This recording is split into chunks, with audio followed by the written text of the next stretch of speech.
Hi, I'm Joseph Shua-Haim, the founder of Hathaware. I was born in Brooklyn, New York, and born to Israeli parents. Grew up very Israeli oriented, and when I was young, I moved to Israel. I did join the IDF. In the IDF, I was a paratrooper commander for a couple of years, and once I finished once I finished my service, I went and studied at the Technion, received a bachelor's degree in civil engineering, finished my degree, started working as an engineer in New York City, got into project management. And since then, I've really grown from project to project to project. Started on small projects. Now I'm doing $120 million project in Philadelphia that I'm managing. And throughout that time, I saw the need for some project management solutions in real estate development. And that's how I started programming over the last few years. And this is where we are today. So about the IDF, the IDF is a funny story, sad story, exciting story. There's a lot of parts in my service.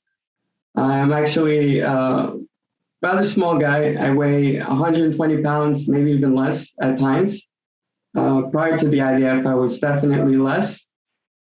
And I knew I wanted to join the paratroopers, and you needed to be a certain weight to join the paratroopers. And I'll never forget drinking gallons and gallons of water. all my friends said, drink water, it gets the weight. And it worked. I was up by maybe half a kilo above the threshold. So they let me into the paratrooper tryouts. I did pretty well in the tryouts and got accepted to the paratroopers. After getting accepted to the paratroopers, I had a great group of friends in training, basic training, advanced training. After that, I went to a commander's course.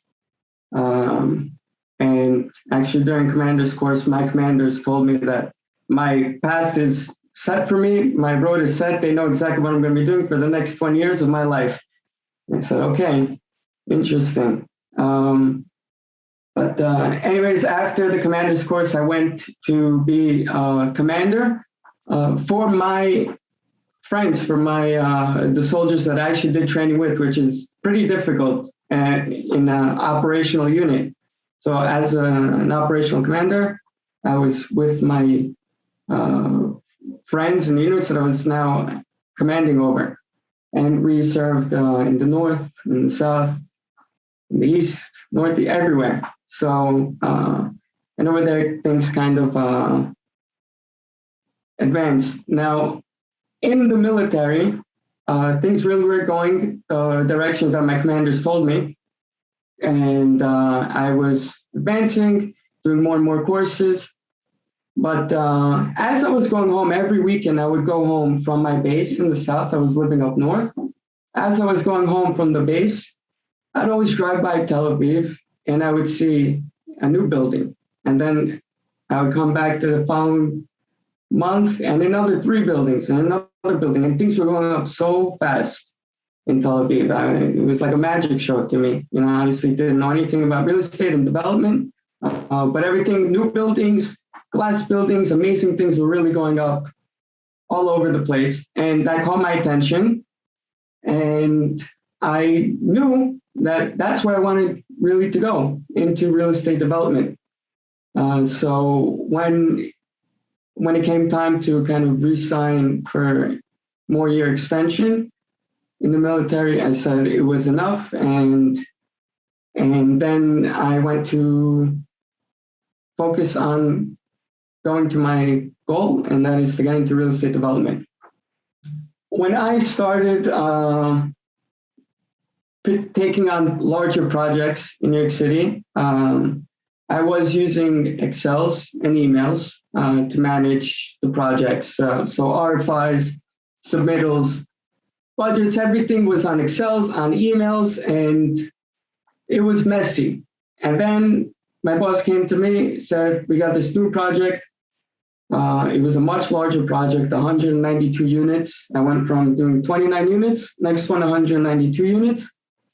And I said, okay, I know that there's a software. I've seen it used. I've used the software. I tried to remember the name, Procore. Remember the name. I reached out to Procore. I said, listen, we're doing this new project. We got to onboard something. I can't continue using emails, Excels. So we went, demos, brought my boss. Everyone on my team loved it. Let's do it. Let's use it. And Procore sent us an invoice and an annual agreement, and it was around $30,000. And we, well, not we, I was disappointed, but my boss said, listen, you stick to your Excels, you stick to your emails, because we're not spending that amount of money for a software. So I said, okay, well, now there's a problem in the industry. I'm doing a rather big project, and I can't find something to replace this. You know, I'm tracking RFIs and tracking submittals on an Excel spreadsheet that I go on and click every day. I can't find something for it. So there's definitely a void in this industry for commercial construction, larger commercial construction. If I'm doing a large project, and I'm sure there's people doing larger and even smaller ones that can't afford this or don't want to spend that money to bring on the software. I mean, construction and real estate development, it's a very risky industry, and you know there's tight profit margins, definitely in construction, right? So the more you spend on these tools, the less of the profit you get out of it.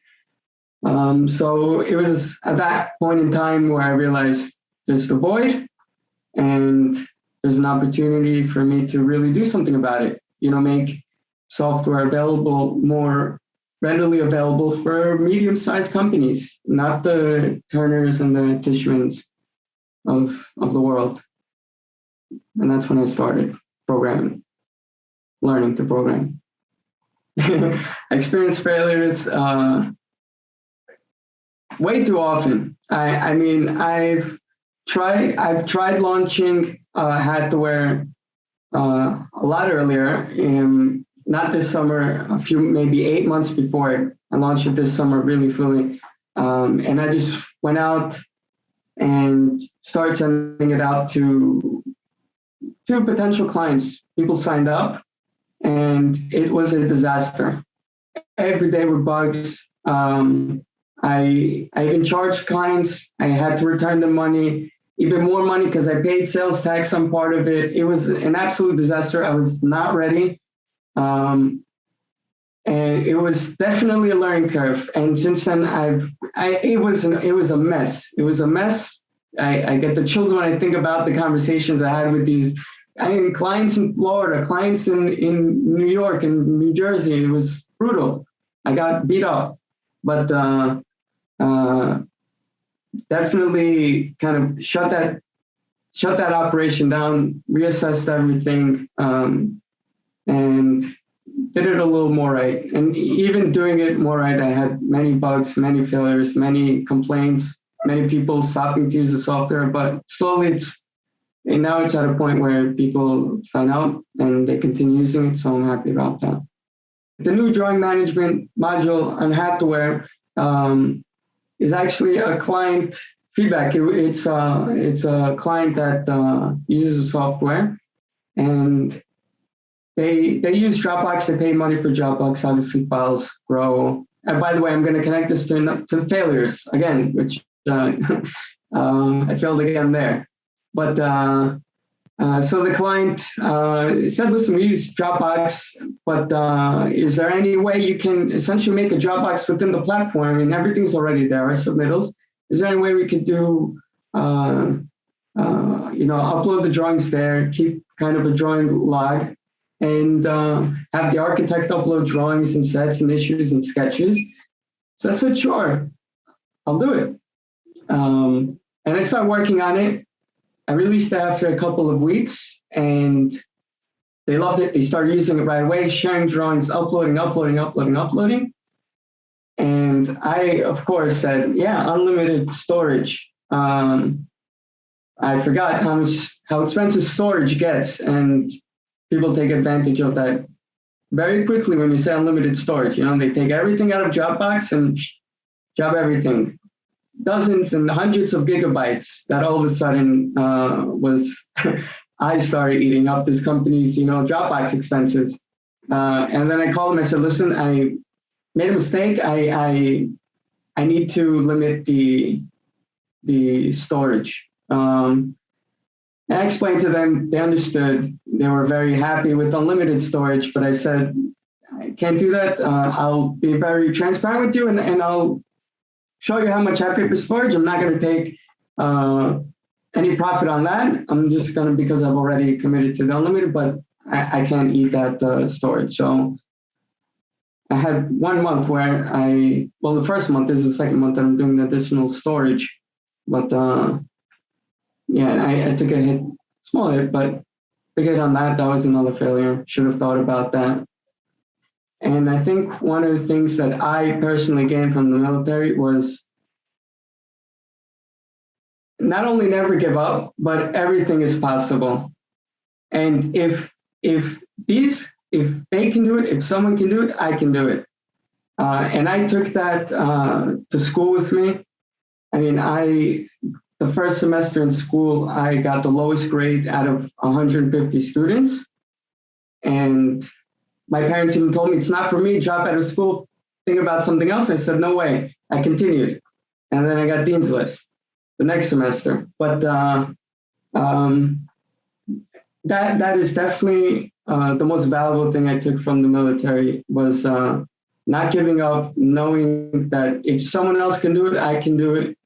And that's helped me get through school, grow my career in New York City, and learn how to program, write a software, so it's definitely given me some great values.